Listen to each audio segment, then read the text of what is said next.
믿사오니 이는 성령으로 잉태하사 동정녀 마리아에게 나시고 본디오 빌라도에게 고난을 받으사 십자가에 못 박혀 죽으시고 장사한 지 사흘 만에 죽은 자 가운데서 다시 살아나시며 하늘에 오르사 전능하신 하나님의 우편에 앉아 계시다가 죄로서 산 자와 죽은 자를 심판하러 오시리라. 성령을 믿사오며 거룩한 공예와 성도가 서로 교통하는 것과 죄를 사하여 주시는 것과 몸이 다시 사는 것과 영원히 사는 것을 믿사옵나이다. 아멘. 박윤준 장로님 대표기도 하시겠습니다.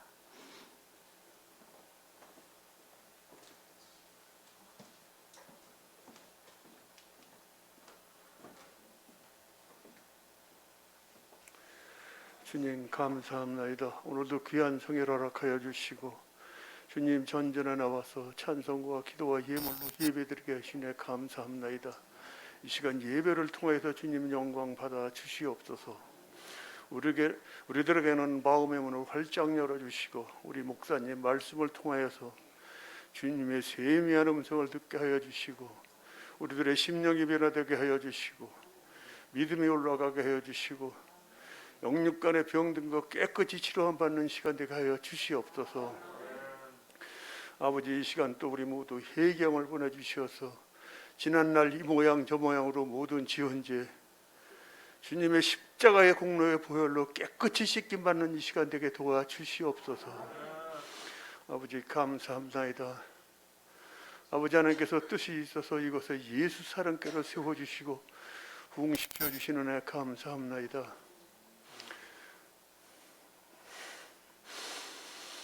아직도 너무나 비운 자리가 많습니다. 아버지 불쌍히 여겨주시고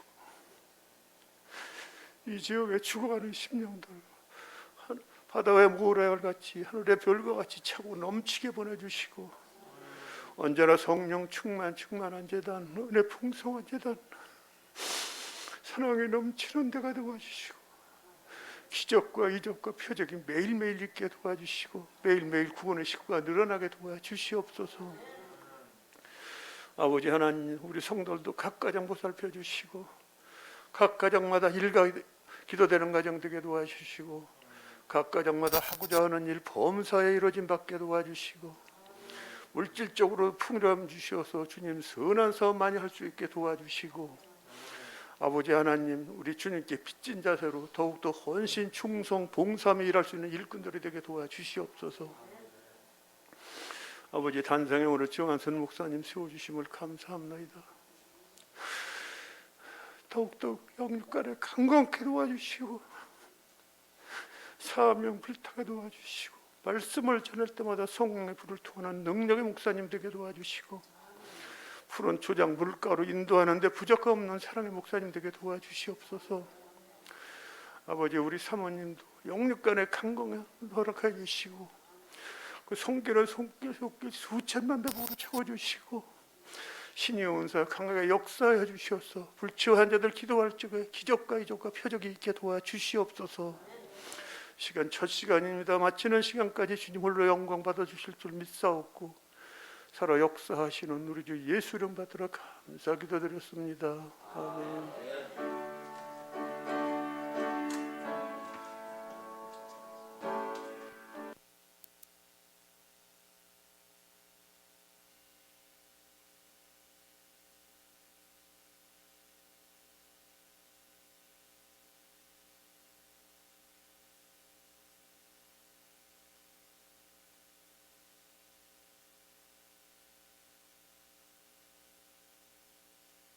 어떤 스님이 큰 불공을 들이면 엄마 병이 나을 수 있다고 해서 정말 저희 집 있는 형편 없는 거 다 해서 크게 불공 들였어요. 근데 못 고치시더라고요. 그 다음에 무슨 일을 했냐, 한 달에 보름 말일 2번 우리나라에서 유명하다는 무당을 초청해서 구슬하면 살 수 있대요. 정말 여러분 남일이 아니고 제 일이에요. 저희 아버지 가게에서 열심히 일해가지고 돈 벌면 다 무당 줬어요. 근데 못 고치더라고요. 그러다가 마지막으로 우리나라에서 진짜 가장 유명하다는 무당을 불렀어요. 근데 그 무당이, 저는 근데 굿하는 게 너무 싫었어요. 왜냐면 제가 살던 동네가 소위 말하는 그 달동네 뭐 이런 동네란 말이에요. 사람들이요, 구슬하면 동네 사람들 다 와요. 우리 어머님은 아파서 거기서 거의 엎드려서 쓰러져 계신데 사람들은 막 키득키득 보면서 본단 말이에요. 제가 7살이지만 정말 너무 속상했단 말이에요. 자, 그날은 아주 제일 유명한 무당 왔다고 아주 난리 부르스를 치는 거예요. 한 2시간 동안 뭐 닭 던지고 칼 던지고 별짓을 다 하는데 못 고쳤습니다. 그런데 그날 신기한 일이 있었어요. 그 무당이 저희 어머님한테, 야, 너 내가 못 고치는 거 보니까 넌 진짜 죽어야 된다고. 그러니까 우리 어머니 뭐라고 하신지 아세요? 그 무당 붙잡고 정말 통곡하시면서, 나 지금 죽으면 내 새끼들 다 고아원 간다고. 나 살려달라고. 내 새끼들 진짜 고아원 가는데 나 진짜 못 죽는다고. 제가 그때 그걸 보면서 참, 근데 그 무당이요, 어떻게 얘기했냐. 제가 사실 진짜 그 무당 만나고 싶습니다. 예? 만나서 예수의 이름으로 정말 더러운 귀신 쫓아내고 복음 전해서 우리 사랑제일교회 우리 성도 만들고 싶어요. 그 무당이 저희 어머님이 그렇게 매달리니까 이상한 얘기를 해요. 딱 하더니, 너 정말 살고 싶니? 딱 그래요. 그 저희 어머님이, 네, 정말 살고 싶습니다. 너 그럼 예수 믿어. 교회 가. 할렐루야. 이거 전부 사실이에요, 여러분. 네, 전부 사실이에요. 그때 우리 어머니 뭐라고 말씀하는지 아세요, 여러분? 날 받아주세요 그랬어요. 여러분, 이 말이 무슨 말인지 모르죠?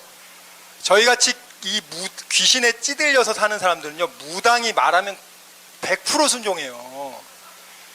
하다못해 못을 박을 때도 전화합니다. 어느 방향으로 박으면 되냐고.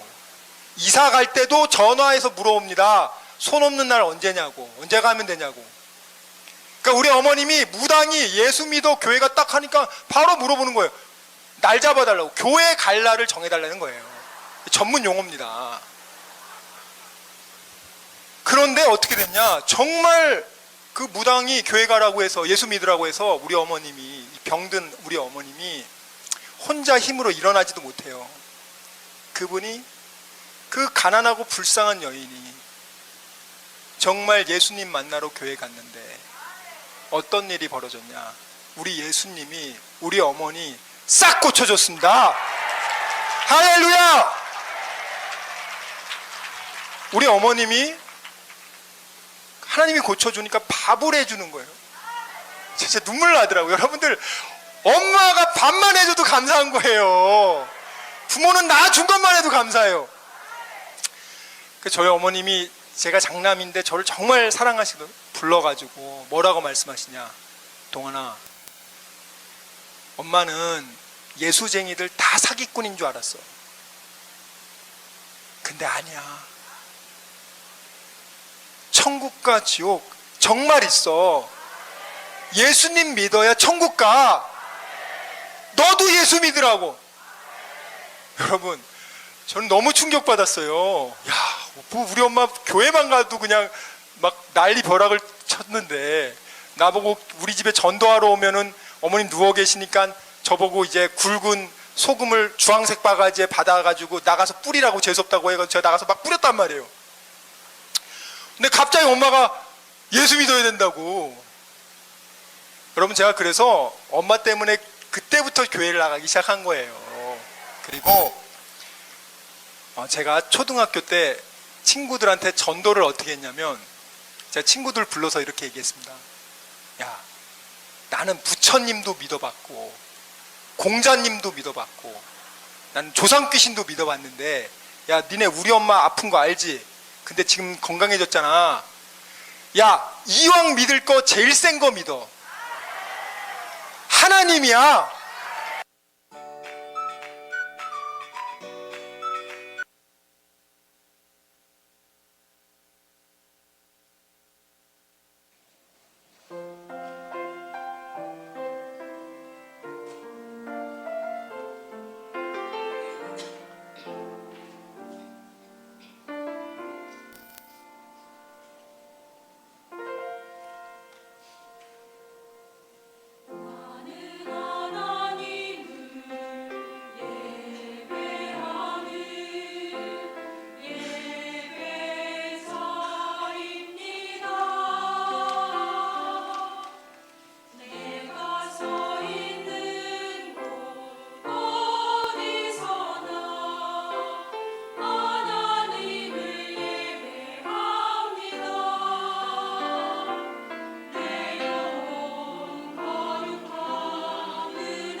이 모든 영광 하나님 앞에 올려드립니다.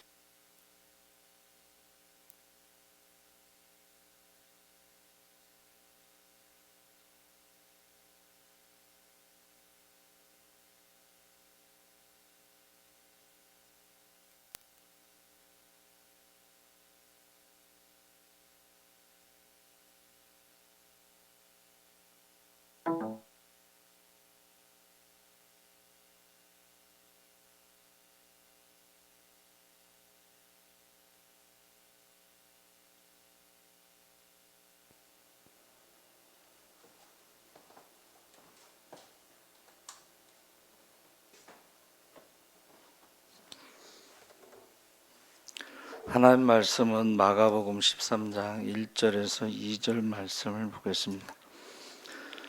77쪽에 있습니다.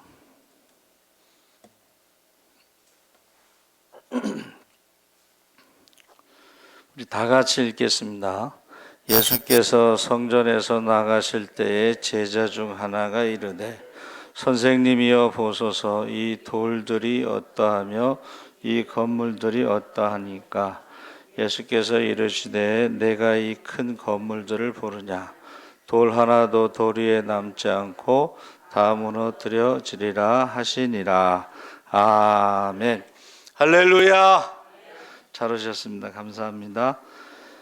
오늘 예수님의 개혁이라는 제목으로 말씀을 나누는데 개혁이라는 말을 가장 많이 듣는 게 정권이 바뀔 때마다 개혁을 합니다. 그렇죠? 근데 그 개혁이 쉽지가 않습니다. 그런데 홍콩이나 대만 같은 데는 그 공무원의 청빈도가 굉장히 높은데 개혁에 성공한 케이스예요. 어떻게 개혁에 성공했냐면 자기 사위가 부정부패해서 사형을 시켰어요. 자기 사위가 부정부패해서 사형을 시키고 나서 개혁이 성공한 것입니다. 우리나라도 개혁에 성공하려면 부정부패자는 예외 없이 엄하게 이제 다스려야 되는데 그게 사실 쉽지 않습니다. 그래서 어느 조직이나 적절한 개혁이 쇄신, 변화, 갱신이 있어야 되는데 그 조직이 개혁이 없으면 결국 부태의연해지고 병들고 마침내 도태됩니다. 그러니까 30년 전에 우리나라의 100대 기업들 중에 오늘까지 살아남은 기업은 30여 개가 된다고 합니다. 그동안 모두 도산되고 사라진 것입니다. 스스로 갱신하고 개혁하고 쇄신하지 못해서 자연 도태된 것인데 40년 전에 잘 살던 국가도 오늘 낙후된 나라가 됐습니다. 그래서 우리가 베네수엘라 얘기 자꾸 하잖아요. 베네수엘라. 세계 석유 매장량 1위인데 나라에서 국민들에게 돈을 계속 줬어요. 그런데 어느 날 석유값이 폭락하면서 인플레가 막 엄청나게 올라가 가지고 한 달 월급을 받아 가지고 빵 몇 개 사면 없을 정도로 인플레가 올라갔어요. 그러니까 우리가 지금 나라에서 자꾸 뭐 준다고 하는 게 그게 좋은 건 아니에요. 왜냐하면 그게 빚이니까. 그래서 나라와 민족을 위해서 기도 많이 해야 되는데 저는 개인적으로는 좌파 정권이 계속 나눠주면서 경제에 성공한 나라가 없습니다. 그래서 여러분 이 주는 것이 나라에서 주는 것이 결국 좋은 게 아니다 하는 것을 꼭 기억하고 기도했으면 좋겠습니다. 예수님께서 성공적으로 사역을 마치시고 다 이루었다 이렇게 이제 십자가에서 말씀하시고 돌아가셨는데 예수님의 사역의 성공적인 것은 바로 그 개혁적인 사역을 했기 때문이다. 3년 동안에 굉장히 혁명적인 행동을 하셨는데 이방인들과 세리와 사마리아인들과 함께 하셨다. 그리고 바리새인과 서기관들 제사장들을 책망하셨다는 거. 이거는 상상할 수 없는 일이 일어난 거야. 그들이 율법으로 보면 이방인과 세리와 창기와 이런 사람들은 짐승 취급을 했거든요. 그래서 수로보니게 여인에게 뭐라 그랬죠? 내 딸을 고쳐주소서 했을 때에 자녀의 떡을 개에게 줄 수 없다 이랬지. 개에게. 그것은 이제 예수님이 이제 테스트하신 거겠지만은 하여튼간 이 이방인과 세리와 창기와 이런 사람들을 짐승 취급했다는 거예요. 그런데 그 사람들을 예수님께서는 차별하지 않으시고 그들과 만나서 밥도 먹고 대화하고 교제하고, 그래서 예수님의 별명이 뭐예요? 세리와 창기의 친구. 먹기를 탐하고 포도주를 즐기는 자라고 사람들이 이렇게 예수님에 대해서 평가를 한 거예요. 그런데 또 반대로 화 있을진저 외식하는 서기관과 바리새인들이요 하고 책망했다는 거예요. 근데 이제 공생의 마지막 고난 주간에 지금 입성하셔가지고 제자들이 예수님 이 성전을 보세요 하고, 이 헤롯 성전은 80년 동안 건축을 한 거예요. 그러니까 솔로몬 성전이 제1성전, 바벨론 포로에서 돌아와서 수룹바벨 성전이 제2성전. 근데 솔로몬 성전에 비하면 수룹바벨 성전은 한 3분의 1 정도 규모. 그래서 사람들이 울었죠. 노인들이 이제 울었어요. 솔로몬 성전을 보고 수룹바벨 성전을 보고 울었어요. 너무 초라하니까. 그때 하나님께서 뭐라고 말씀하셨냐면, 성전의 그 크기가 중요한 것이 아니라 그 성전에 하나님이 계시느냐 안 계시느냐가 중요하다, 이렇게 말씀하셨어요. 근데 수룹바벨 성전도 무너지고 이제 헤롯 성전을 보면서 이 성전의 그 어마어마한 사이즈, 그 성전이요 얼마나 컸느냐, 그 우리가 길이가 360m, 세로가 460m, 주춧돌 하나의 크기가 11.4m, 높이가 3.7m, 폭이 5.8m 되는 어마어마한, 그러니까 예루살렘의 전체 도시의 6분의 1을 차지하는 크기의 성전이 헤롯 성전이에요. 그러니까 제자들은 갈릴리, 쉽게 말하면 촌놈들이 예루살렘 성전을 보면서 와 감탄했을 때 하신 말씀이, 예수님께서 뭐라고 말씀하셨어요? 무너지리라. 돌 하나도 남지 않고 다 무너진다, 이렇게 말씀하셨어요. 왜 그랬냐면 만민의 기도하는 집에 그 성전 크기만큼 장사하는 사람들과 동물들로 가득 찬 거야. 그러니까 성전이 시장 바닥이 되고 동물원이 된 거예요. 그러니까는 너희가 회개하지 않으면 무너진다, 이렇게 말씀하신 것입니다. 그래서 오늘날에 우리도 성전의 화려함을 보고 감탄하잖아요. 제가요 역삼역에 그 충영교회인가요? 거기를 한번 가본 적이 있어요. 근데 그 교회 앞에 돌로 된 성경책이 이렇게 돼 있어요. 돌로. 근데 그 돌로 된 성경책이 1억이라고 그랬어요. 그 당시에. 그래서 제가 무슨 생각을 했냐면 1억이면 교회 하나를 개척할 수 있을 텐데, 그 생각을 했어요. 돌로 된, 근데 그 성경책 그 돌로 된 게 1억이면 지금 예루살렘 성전은 그 값으로 따지면 어마어마한 거예요. 그러나 그것이 무너진다고 지금 말씀하신 것은 만민의 기도하는 집이 장사꾼들의 속을, 강도의 속을, 또 동물원이 되어버렸기 때문에 말씀하시면서 성전 안에 화려함 속에 웅장함 속에 형식주의, 교권주의, 위선과 탐욕과 치졸한 명예욕이 가득한 것을 보신 것입니다. 그래서 예수님이 마지막 공생의 고난 주간에 최종 목적지, 목표는 성전을 개혁하는 것입니다. 성전을 만약에 회개하지 않으면 무너진다는 것입니다. 그렇게 경고했죠. 그래서 예루살렘의 딸들아, 나를 위해서 울지 말고 너와 내 자녀를 위해서 울라, 이렇게 말씀하셨습니다. 그래서 예레미야도 주전 586년에 성전과 예루살렘이 멸망할 것을 예고한 것처럼 예수님께서 예루살렘 성전을 돌 위에 돌 하나도 남지 않는다, 그래서 주 70년에 로마군의 침략으로 성전의 부속 건물까지 완전히 무너졌어요. 그리고 소문이, 돌 사이에 금이 있다는 소문이 나서 로마 군사들이 돌 하나 위에 하나도 남지 않도록 다 금을 찾다가 그렇게 된 거예요. 그래서 오늘날도 교회가요, 변화되지 않으면, 개혁과 갱신과 변화가 되지 않으면 굳어버리는, 신앙도요 굳어버린다는 거예요.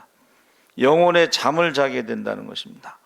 그래서 신앙의 길에서 이탈하고 탈락하게 됩니다. 그래서 교회도 변해야 된다.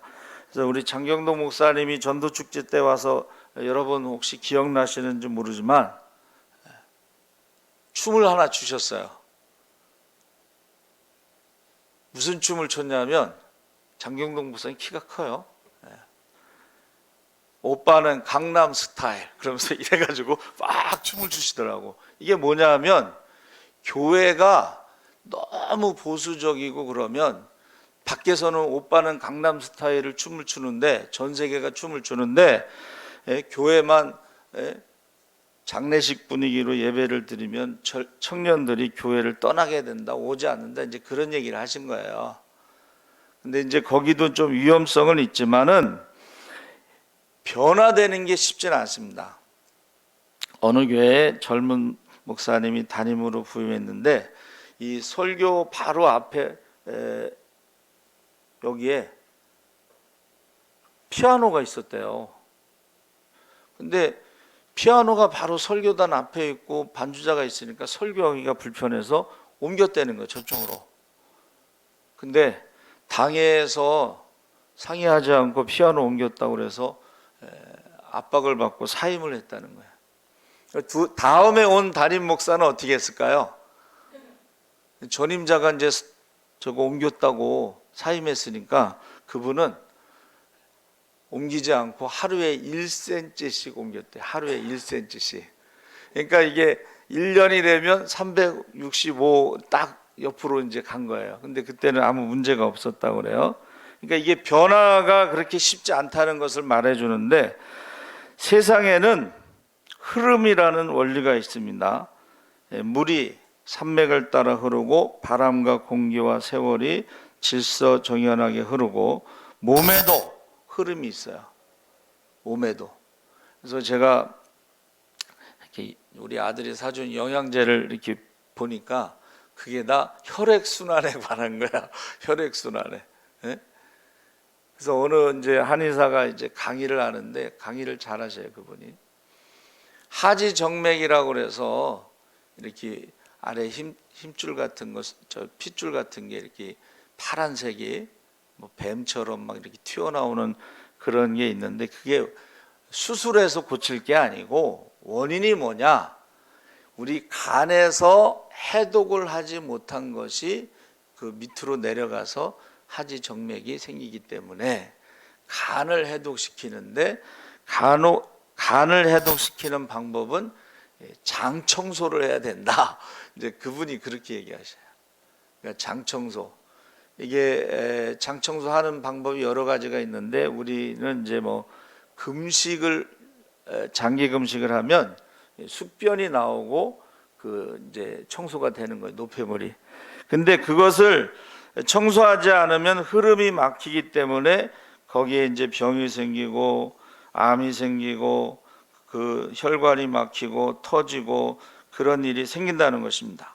그러니까 지금 첫 번째가 형식주의의 이게 몸속의 노폐물처럼 우리의 몸의 피를 흐름을 막는 것처럼 이 형식주의가 우리 신앙생활의 영적 생활의 자연스러운 흐름을 막습니다. 그래서 형식주의라는 것은 영적 생명력을 소멸시킨다. 이게 무슨 말이냐면 이 전통, 그냥 해오던 방식대로만 쭉, 시대는 바뀌고 사람도 바뀌는데 늘 하던 방식대로 그렇게 하면은 그게 결국은 노폐물이 돼서 흐름을 막아서 문제가 생긴다는 것입니다. 그러니까는 지금 여러분, 이스라엘 백성들이 하나님을 얼마나 열심히 섬겼는지 몰라요. 절기를 지키고, 그리고 뭐 헌금도 하고, 뭐 안식일서부터 뭐 월삭서부터 안식년 뭐 이렇게 아주 절기를 철저하게 지켰어요. 그런데 동시에 우상도 아주 잘 섬겼어요. 우상도. 그러니까 이게 형식주의라는 게 뭐예요? 교회 와서는 예배드리고 밖에 나가서는 우상을 섬긴다는 거예요. 이게 형식주의라는 거예요. 그래서 이 형식주의를 성전 안에 가득한 것을 보고 그것을 경고하신 거예요. 만약에 이 형식주의가 무너지지 않으면, 개혁이 되지 않으면 성전이 무너질 것이다. 두 번째는 편견을 극복해야 되는데, 이 편견이 뭐냐면 유대인들은 자신들만 선민이고 자신들만 구원받는다는 거예요. 그리고 율법을 알아야 구원받는다.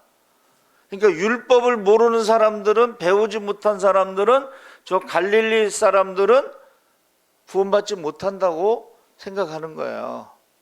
근데 예수님께서는 그걸 깨트린 거죠. 그래서 우리가 마태복음에 나오는 예수님의 족보에 보면 여자들이 들어가잖아요. 근데 여자들이 그렇게 어떤 흠이 있는 여성들이 들어가는 거예요. 이걸 아니 어떻게 며느리가 시아버지의 아이를 낳고 근데 그 사람이 어떻게 족보에, 예수님의 족보에 들어가느냐? 어떻게 기생 라합이 예수님의 족보에 들어가느냐? 그러면서 이 흠이 있는 여인들이지만 그들이 믿음으로 하나님의 은혜로 예수님의 족보에 들어갔다 하는 것을 우리에게 보여주고 있습니다. 그래서 복음이 들어가는 곳에는 여성 평등, 여성들의 어떤 권리, 그래서 여러분 이 투표권이 주어진 게 얼마 되지 않아요. 여자들이 투표할 수 있는 권리가 주어진 게 얼마 되지 않습니다. 근데 복음이 들어가면 어떻게 돼요? 여성들이 해방을 받는다. 근데 이제 어느 쿠웨이트 선교사님이요, 쿠웨이트는 이슬람 문화이기 때문에 항상 여자는 남자 뒤를 따라가야 돼. 근데 걸프전이 끝나고 나서 선교사님이 들어가 봤더니 여자들이 앞에서 걸어가고 남자들이 뒤따라가더래요. 야, 이게 변화가 이렇게 어떻게 이렇게 큰 변화가 일어났냐 하고 물어봤더니 여자가 뭐라고 대답했냐면, 왜긴요, 지뢰 때문이죠. 걸프전 때 이라크 사람들이 지뢰를 많이 묻어놔서 이제는 여자를 앞세우고 남자가 뒤따라간다는 거예요. 여러분, 그런 평등이 아닙니다, 이거는. 그래서 우리나라에도 보세요. 우리나라에도 선교사님이 들어왔을 때 무엇을 했냐면 학교를 세우고 병원을 세웠어요. 그 학교에 여자들이 학생으로 입학했어요. 그게 이화여대 뭐 이런 거예요. 여자들이 학교에 들어가서 공부를 했단 말이에요. 또 병원에도 저는 여러분 그저 선교사 묘지에 가면, 백주년 기념 가면 그 선교사들이 처음에 온 선교사들 의사가 많아요. 그런데 대개 그 의사들이 왕을 치료하는데 주치의로. 그런데 어느 날 백정의 아들이 그 선교사를 찾아가서 자기 아버지가 이제 콜레라 이런 전염병에 걸렸는데 치료해달라고. 보세요. 왕을 치료하는 의사가 백정을 치료한다는 건 있을 수가 없는 일인데, 그 선교사님은 왕을 치료하거나 백정을 치료하거나 똑같은 환자를 치료한 거야. 그래가지고 그 아들의 말을 듣고 가서 이제 아버지를 치료해 줬는데, 이름이 뭐냐 그랬더니 백정이라 이름이 없대. 이름이 없어요. 그래가지고 그 선교사님이 그 백정을 치료해주고 이름을 지어주고 그가 나중에 이제 목사가 돼요. 저는 그 설명을 들으면서 막 은혜를 받았어요. 여러분, 예수 믿기 전에는 우리가 백정 같았을지라도 하나님의 은혜와 사랑은 왕을 사랑하거나 백정을 사랑하고 똑같다는 거예요. 할렐루야. 그래서 복음이 들어가는 곳에는 신분이나 계급이나 남녀노소 이런 게 없어진다는 거예요. 물론 초기에는 예배 드릴 때 이렇게 남자 이쪽에 앉고 여자 앉고 가운데 저기 천을 쳐놓고, 옛날 우리 1세대 목사님들 보면은 이렇게 양쪽으로 이렇게 설교를 했다 그래요. 또 시골에는 전기불이 없을 때는 호롱불 켜놓고 하면은 막 설교하다가 나방이 입속으로 들어갈 때도 있다고 그러더라고요. 그런 시대가 잠깐 있었지만 결국은 어떻게 돼요? 남녀가 똑같이 예배드리고 주인 양반과 그 종이 같이 예배드리고. 그래서 유명한 이야기가 있잖아요. 주인을 데리고 이제 말 그 고삐를 잡고 교회 가서 예배를 드리는데, 주인이 보니까 자기 종이 자기보다 신앙이 더 좋아, 믿음이. 그래서 그 종을 신학교에 보내가지고 목사가 돼요. 그리고 그 주인은 그 교회의 장로가 돼요. 대개 이제 장로님들이 목사님을 섬기잖아요. 그러니까 그 종을 섬겨서 목사가 되고 나중에는 총회장이 됐다, 이제 그런 게 기록에 남아 있어요. 그러니까 복음이 들어가는 것은 이 편견이 없어진다는 거예요. 복음이 들어가는 곳에. 그래서 예수님께서는 그 서기관, 제사장 이런 사람들하고 세리와 이방인, 뭐 창기 이런 사람들하고 차별을 두지 않았다는 거예요. 여러분, 저와 여러분이 신앙생활을 제대로 하려면 차별을 하면 안 돼요. 있는 자나 없는 자나 배운 자나 못 배운 자나 차별하면 안 됩니다. 근데 초대교회 야고보가 보니까는 돈 있는 사람, 부자, 옷 잘 입은 사람은, 가락지 낀 사람은 이쪽으로 오시라고 그러고, 가난한 사람은 이렇게 차별을 했나 봐요. 그러니까 차별하지 말라 그랬잖아요. 차별을 했으니까 차별하지 말라 그랬죠. 제가 아는 여준사님은 그 시동생이 저기 청주에서 목회하는데요, 모래자갈 채취하는 업자가 왔는데 11조를 엄청나게 많이 하더래요. 그래서 그 시동생한테 헌금 가지고 차별하지 말라고 그랬대. 헌금 가지고 차별하지. 여러분, 복음은 차별하지 않는 거예요. 만약에 차별하게 되면 그때부터 흐름이 막히고 문제가 생기는 것입니다. 세 번째는 사람들의 배반을 감수했는데, 예수님도 배반당하셨죠. 아주 치명적인 배반이 가장 가까운 핵심 측근 베드로가 3번 부인하고, 가룟 유다는 예수님 팔고. 근데 보세요, 마지막 최후의 만찬에 너희 중 하나가 나를 팔리라 했을 때에 보통 사람 같으면 유다의 얼굴이 빨개지고 부끄러워하고 뭐 무릎을 꿇고 참회할 수도 있었는데, 유다가 그렇게 하지 않고 뭐라 그랬냐면 내니이까 이렇게 물어봤어. 이 내니이까라는 말은 전혀 회개의 여지가 없어요. 내니이까. 도마도 마찬가지예요. 도마도 여러분 보세요. 이제 가룟 유다는 자살해서 죽었고 이제 10 제자가 예수님의 부활을 보았다고 하는데도 내가 직접 손가락을 넣어보지 않고 믿을 수가 없다 그랬죠. 이게요, 예수님을 가슴 아프게 하는 거예요. 가슴 아프게 하는 거예요. 그래서 저와 여러분이 원래 배반이라는 것이 구약 성경에는 패역이라는 단어를 써요. 하나님의 백성들이 하나님의 은혜로 출애굽을 하고 홍해를 건너고 만나를 먹으면서도 하나님을 배신했다. 패역한 백성, 그리고 우상을 섬겼다는 거예요.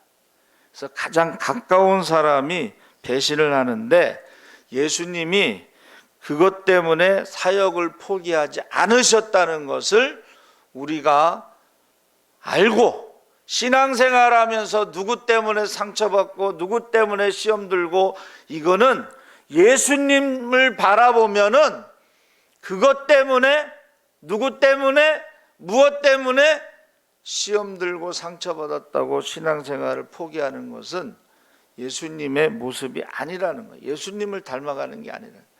예수님은 그를 찾아갔잖아요. 근데 가룟 유다는 예수님이 찾아가기 전에 자살했어요. 기회를 놓친 거죠. 근데 베드로는 찾아가서 내가 나를 사랑하느냐 이렇게 물어보셨어요. 3번 부인한 거, 엊그저께 3번 부인했잖아. 예수님이 3일 만에 부활하셨으니까. 그런데 찾아가셔서 사랑하느냐 물어보신 거예요. 그리고 베드로에게 반석 위에 교회를 세우는 수익권을 다시 내 양을 먹이고 치라고 하는 그것을 주시는 것입니다. 그래서 저와 여러분들이 어디에서나, 직장에서나 가정에서나 이 배신과 배반이 있기 때문에 그것 때문에 시험 들고 상처받고 그러지 말라 하는 것입니다. 그래서 어느 기업이 40주년 기념을 맞아서 제2의 창업을 위해서 고강도 혁신 프로그램을 진행하는데 그 프로그램의 이름이 솔개론. 솔개는 저는 이제 그 전에 우리 독수리라고 배웠는데, 솔개는 40년을 살면 발톱이 노화되고 부리가 길게 자라고 깃털이 길게 자라서 날지 못한다는 거예요. 근데 그때 이제 결정하는 거예요.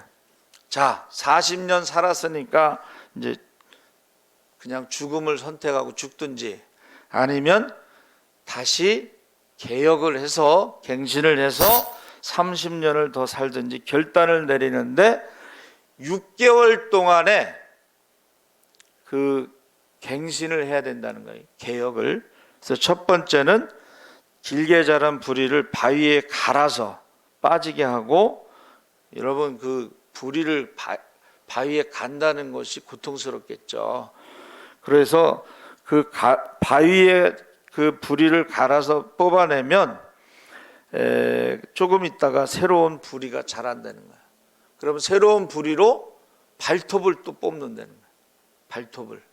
발톱 뽑아 보셨어요? 무지무지 아프죠. 고문할 때 발톱 뽑죠.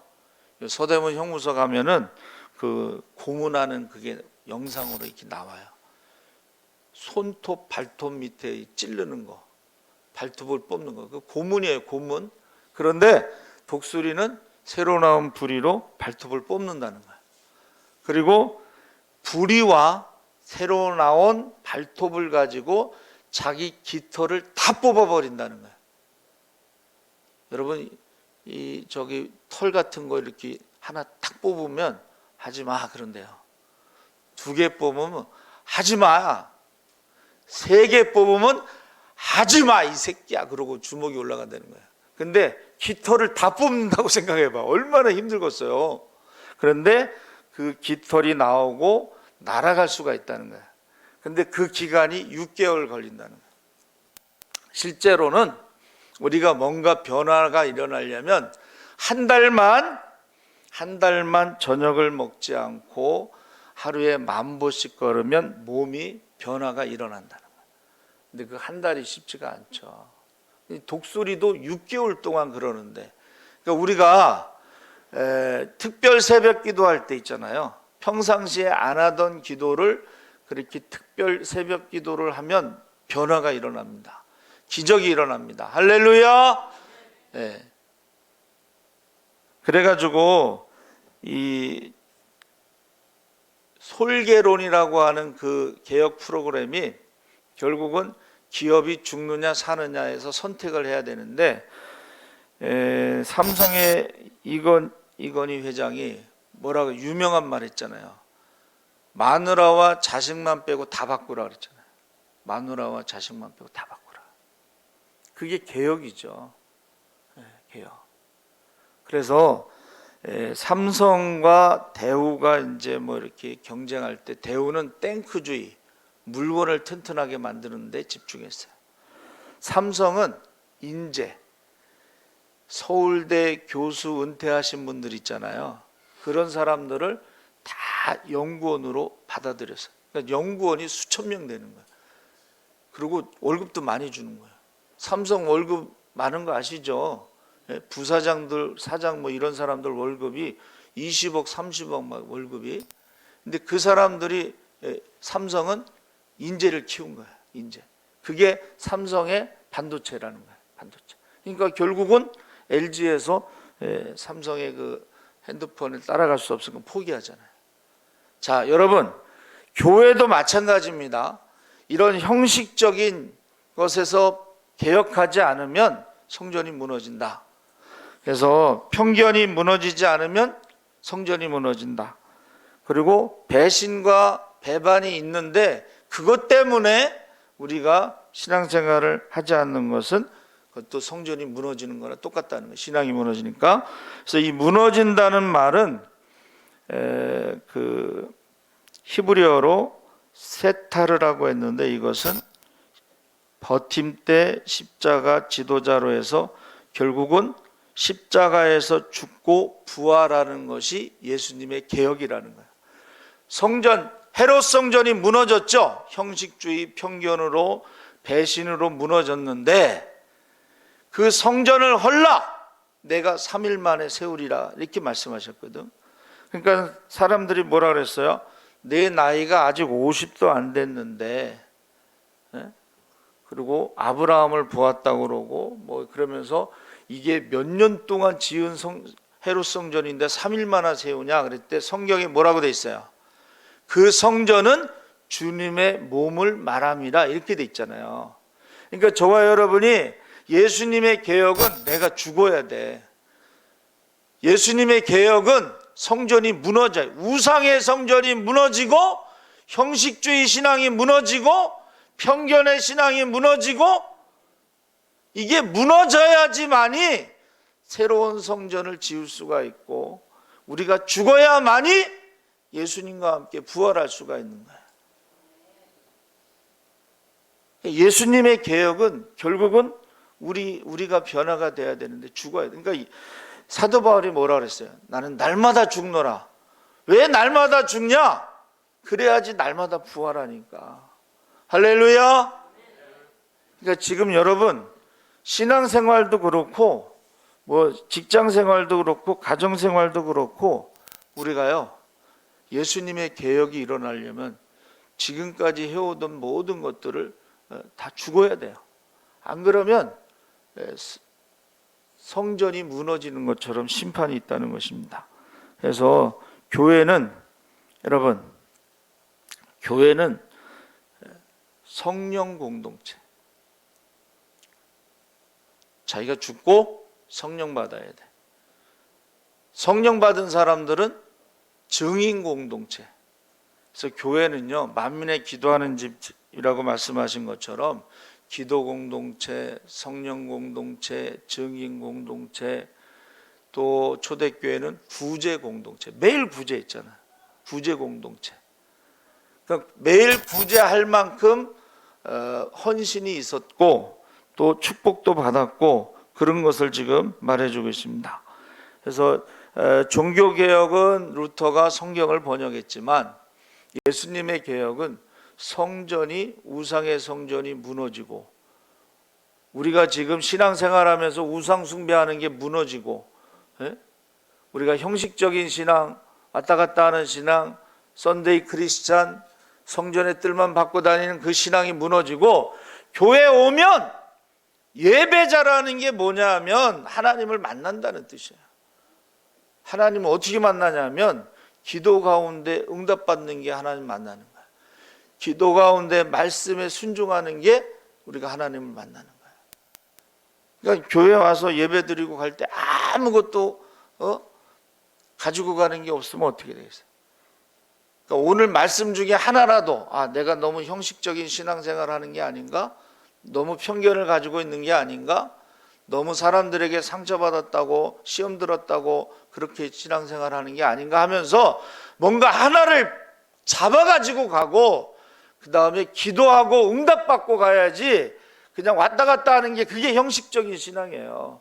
그것이 무너지지 않으면 살아계신 하나님이 역사할 수가 없어요. 제가 이번에 안산 성광교회가 112년이 됐더라고요. 이제 결혼식 기도라서 저는 기도가 그렇게 떨리는 줄 몰랐어요. 그래서 써갖고 갔어 제가. 근데요, 기도 딱 하나님이 가정을 세워주시고 아멘, 하나님이 이 가정을 지켜주시고 아멘, 아멘을 얼마나 크게 하는지 제가 깜짝 놀랐어요. 우리 교회 성도들도 아멘을 잘하지만 성경에 보면 아멘하여 하나님께 영광, 아멘은 뭐냐면 그대로 될지어다. 여러분, 우리의 신앙이 형식적인 신앙에서 무너지지 않으면 심판이 있다는 것을 말하는 거예요. 그날에 예수님이 오실 때에 악하고 게으른 종이 되고 슬피 울며 이를 가며 쫓겨남이 있다는 거예요. 그러니까 지금이 기회, 마지막 기회예요. 여러분, 종교개혁도 중요하고 모든 게 다 중요하지만 예수님의 성정개혁이 예수님 공생의 마지막 하이라이트예요. 그래서 오늘 한국교회가요, 회개하지 않으면 바벨탑 교회처럼 다 무너지는 거예요. 우리 장로님이 기도하실 때 기사와 이적과 표적이 나타나야 되는데 맨날 싸움만 하고 말이야, 욕먹을 짓만 하고 그러면 안 돼. 어느 목사님이요, 유튜브에 올렸어. 동영상. 죽은 교회, 죽은 목사, 죽은 성도, 이걸 올렸더라고.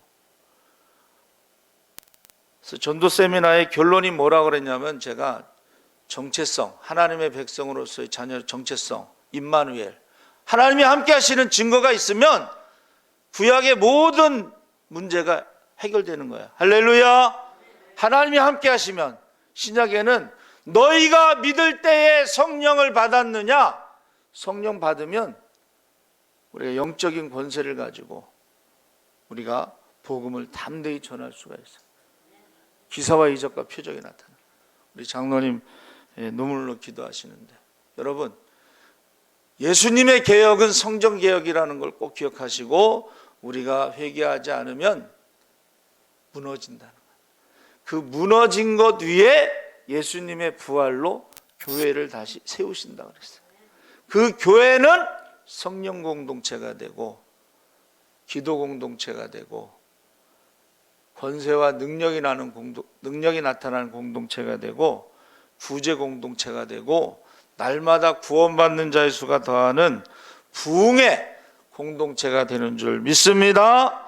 살아계신 하나님 아버지 감사합니다.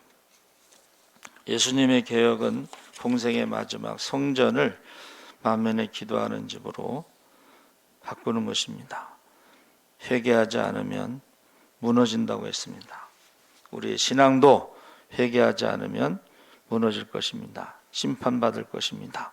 항상 두렵고 떨림으로 우리 자신을 날마다 부인하고 자기를 쳐서 복종시키고 주님을 따르고 제자의 삶을 살게 하시고 열매를 많이 맺어 하나님께 영광 돌리게 하시고 기쁨이 충만하게 하시고 기적의 주인공으로, 축복의 주인공으로 우리가 간증하게 하여 주시옵소서. 열매 맺지 못하는 나무마다 찍어 불에 던진다고 했습니다. 뿌리를 뽑는다고 했습니다. 두렵고 떨림으로 우리의 구원을 이루게 하시옵소서. 감사하며 예수님의 이름으로 기도합나이다. 아멘. 위드 코로나인데 여러분 조심해야 돼요. 왜냐하면 확진자가 너무 많이 나오고 있어요. 2,000명, 3,000명. 그래서 오늘 새벽에도 스스로 지키기라는 말씀을 나눴는데, 스스로 손, 발 깨끗이 씻고 그 다음에 마스크하고 스스로 잘 관리를 해야 됩니다. 그리고 추수감사주일이 11월 21일 다음 주에 있는데 감사 편지를 19일 금요일 심야 기도까지 헌금함에 넣어주시면 좋겠습니다. 가을 대신방은 신청하는 대로 계속하고 있습니다. 살아계신 하나님 아버지 감사합니다. 이제 하나님, 예수님의 마지막 공생에는 성전 개혁입니다. 우리가 회개하지 않으면, 개혁하지 않으면 무너진다고 했습니다. 심판받는다고 했습니다. 하나님께서 함께해 주시옵소서. 아버지 하나님, 주님 오실 날에 가깝습니다. 항상 깨어 기도하게 하시고 모이게 힘쓰고 기도에 힘쓰고 성령 충만하게 하여 주시옵소서. 모든 것의 주인이 하나님이신 것을 고백하며 귀한 예물을 드렸습니다.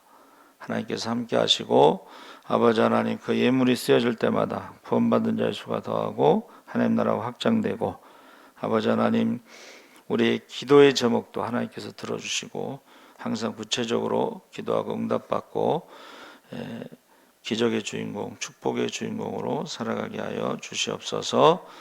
지금은 우리 주 예수 그리스도의 십자가의 은혜와 그 아들을 십자가에 내어주신 하나님 아버지의 무한하신 사랑과 그 은혜와 사랑을 깨닫게 하시는 성령님의 감동하심이 이제 성전을 개혁하신 주님처럼 우리를 변화시키기 원하는, 개혁하기를 원하는 모든 성도들 위해 지금부터 영원토록 함께 하시기를 간절히 축원하옵나이다. 아멘.